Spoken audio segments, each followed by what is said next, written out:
Bienvenidos al video de hoy. Este está realizado por estudiantes de la carrera de Medicina de la Universidad Mayor de San Simón. Sin nada más que decir, comenzamos con la explicación. Arteria carótida externa. Cuando nosotros hablamos de la arteria carótida externa, decimos que es una rama de la arteria carótida primitiva, la cual puede nacer directamente del arco de la aorta o a través del tronco brachiocefálico. Esta, al llegar a lo que sería como el borde superior del cartílago tiroides, se bifurca en la arteria carótida externa y la arteria carótida interna. Cuando hablamos del recorrido de la arteria carótida externa, podemos ver que esta comienza medial, unos 2 centímetros, luego se vuelve un tanto lateral y después pasa sobre lo que es la cara anterior de la arteria carótida interna, para después llegar a unos 4 o 5 centímetros superior al ángulo de la mandíbula y darnos sus ramas terminales, que serían la arteria temporal superficial y la arteria maxilar. Cuando hablamos de las relaciones que tiene esta arteria en lo que sería una porción cervical, decimos que anteriormente va a estar relacionada con el músculo esternocleidomastoideo, posteriormente con la arteria carótida interna, medialmente con la faringe, y en una porción cefálica vamos a ver que esta está profundamente en el vientre posterior del músculo digástrico. Medialmente va a estar relacionada con el músculo estiloioideo y lateralmente con el ligamento estiloioideo y el músculo estilogloso. Ahora, vamos a ver que esta tiene lo que son ramas colaterales, entre las cuales nosotros podemos ver a la arteria tiroidea superior y su rama laringe ascendente. También nosotros vamos a poder ver a la arteria lingual, también vemos a la faringe ascendente, vemos a la arteria facial, la arteria occipital, también vemos a la arteria auricular posterior. Y también vamos a decir que las ramas parotídeas de la auricular posterior y también la temporal superficial están implicadas en esto. Ahora, en la porción de imagen que tenemos al lado, nosotros podemos ver a lo que es la arteria carótida externa. Cuando nosotros hablamos de la primera rama de esta, vamos a comenzar con la tiroidea superior y vamos a decir que esta nace de lo que es la cara anterior de la arteria carótida externa y luego va a dar sus ramos colaterales.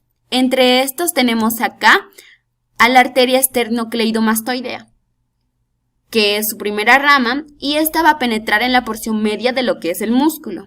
También tenemos a la arteria laringea superior, que acá también se puede ver. Ahora, cuando esta llega al vértice del lóbulo lateral de la glándula tiroides, va a dar origen a lo que son sus ramas terminales. Como se puede ver acá, va a tener una rama glandular anterior, una rama glandular lateral y también una posterior, que no se puede ver muy bien. Y estas serían sus ramas terminales.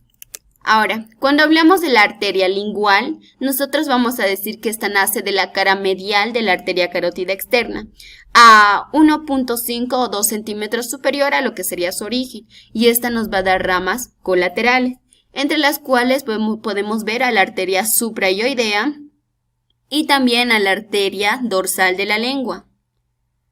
Tiene como ramos terminales a lo que es la arteria sublingual, la cual va a dar 2 ramas para la glándula sublingual y una para el frenillo, que se puede ver acá.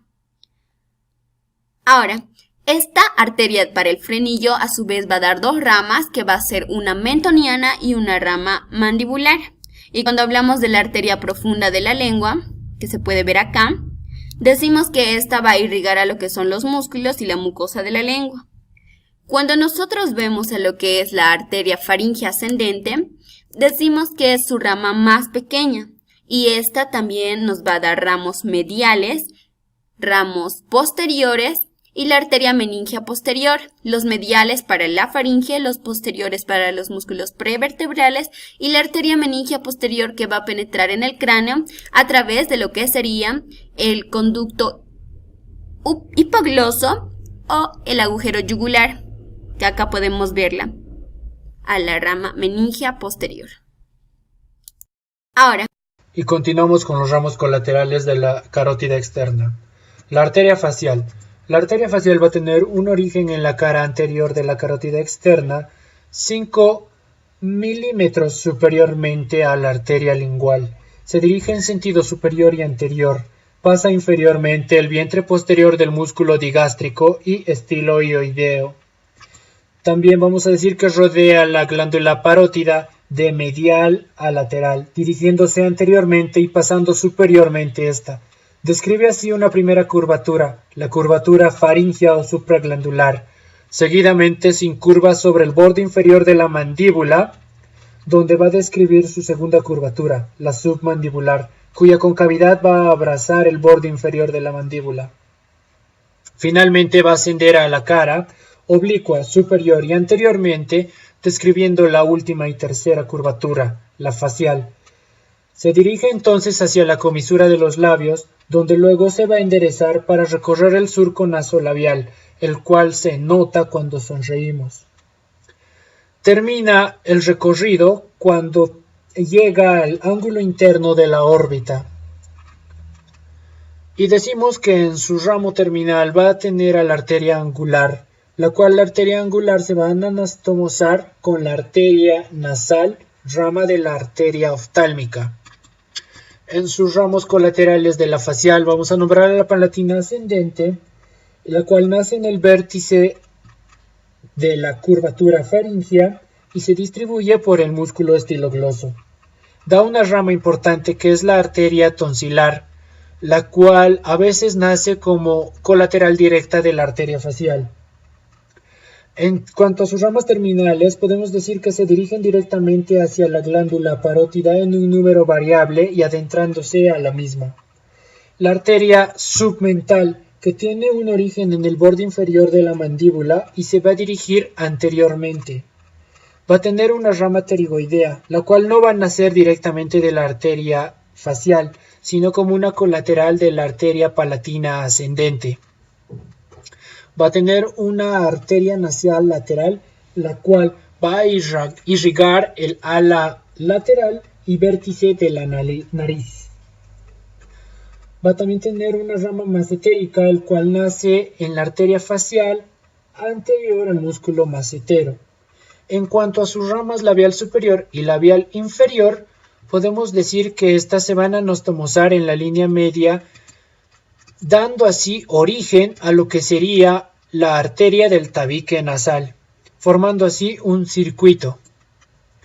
La arteria occipital. La arteria occipital va a tener un origen en la carótida externa en su cara posterior, acá, a la misma altura que la arteria facial. Se dirige superior y posterior. Cruza la cara anterior de la vena yugular interna y asciende posteriormente. Al llegar a la altura del atlas, pasa de anterior a posterior entre las apófisis transversas de la vértebra. Se dirige seguidamente en sentido medial y se desliza por el músculo occipital, como podemos ver por acá. Va a tener ramos como son los ramos colaterales que son musculares, estilomastoideo y meningia de la arteria occipital, los cuales la arteria estilomastoidea se va a introducir en el conducto facial junto al nervio craneal 7 o facial, y la rama meningia de la arteria occipital penetra en el cráneo por el agujero magno. En cuanto a sus ramas terminales, vamos a nombrar a la arteria occipital lateral y medial, el cual la arteria occipital lateral va a atravesar la inserción del músculo trapecio y penetra en el cuero cabelludo, y la medial va a continuar su trayecto horizontal hasta la protuberancia occipital. En cuanto a la auricular posterior, decimos que esta se va a originar en la cara posterior de la carótida externa superior a la arteria occipital. Esta arteria pasa anteriormente al músculo estiloideo y vientre posterior del músculo digástrico. Va a alcanzar lo que es el borde anterior de la apófisis mastoides, donde se va a dividir en dos ramos terminales. Un ramo anterior o auricular, el cual se va a distribuir por todo el pabellón, y un ramo posterior o mastoideo, el cual se distribuye y ramifica por las partes blandas de la región mastoidea. En cuanto a sus ramos colaterales, podemos decir que se van a encontrar siempre y cuando no provengan de la arteria occipital. pues estas van a ser las parotidias musculares y estilo mastoideas. Muy bien, para terminar lo que corresponde a la arteria carótida externa, vamos a mencionar sus ramas terminales, teniendo dos ramas terminales. La primera va a ser la arteria maxilar interna y la segunda la arteria temporal superficial, las cuales nacen a nivel del cuello de la mandíbula, aproximadamente a unos 4 centímetros por debajo del ángulo de este mismo hueso. Ahora, con respecto a arteria maxilar, o también denominada como arteria maxilar interna, vamos a tener en cuenta que esta arteria es flexuosa a lo largo de todo su trayecto y que además va a atravesar la fosa infratemporal, primero atravesando el ojal retrocondilio, que es un espacio limitado por el ligamento estenomandibular y por el cuello de la mandíbula. Posteriormente, la arteria va a seguir su trayecto en relación con el músculo pterygoideo lateral, donde la va a atravesar directamente de forma oblicua o por su borde inferior, para finalmente terminar en el trasfondo. Anteriormente, antes de que llegue al trasfondo, vamos a tener que la arteria maxilar interna va a expresar una especie de concavidad causada justamente por su relación con la protuberancia maxilar.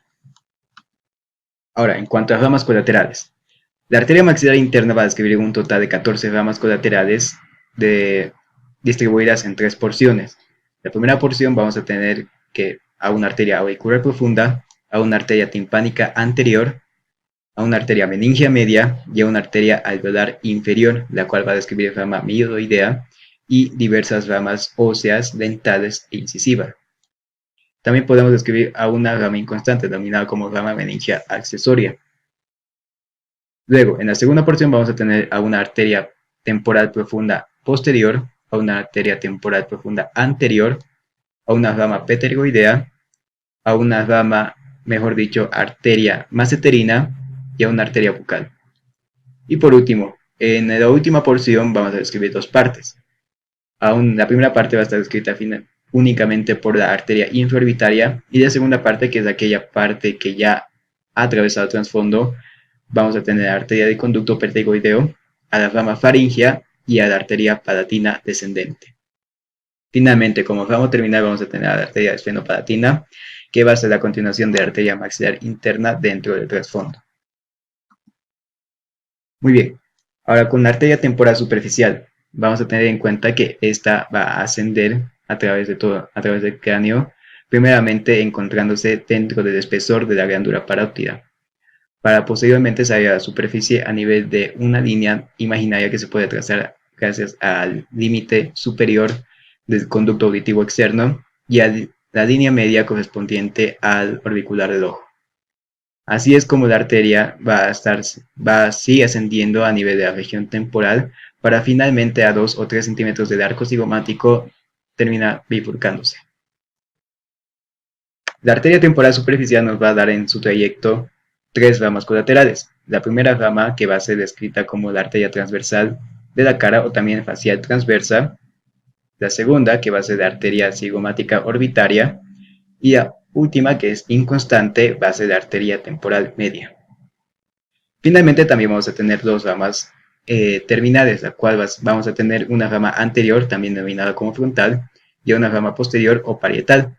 Ambas ramas se bifurcan y ascienden hasta la zona superior del cráneo, donde van a formar una gran anastomosis, ya sea con la arteria supratroclear, la arteria supraorbitaria, de la parte frontal, y la arteria auricular posterior y arteria occipital, en la parte posterior. E incluso van a describir anastomosis entre estas dos. Muy bien, por último, la verdadera importancia de la arteria carótida externa es que radica en su función, que es la de irrigar aquellas estructuras que se encuentran en la superficie de la cabeza. Y no solamente eso, sino que también va a tener cierta aportación a lo que es a la irrigación de la cavidad intracraneal gracias a la arteria meningia media, por ejemplo, la cual va a ser anteriormente, como dijimos, una rama de la arteria axilar interna. Muy bien, eso ha sido todo por arteria carótida externa. Muchas gracias y hasta luego.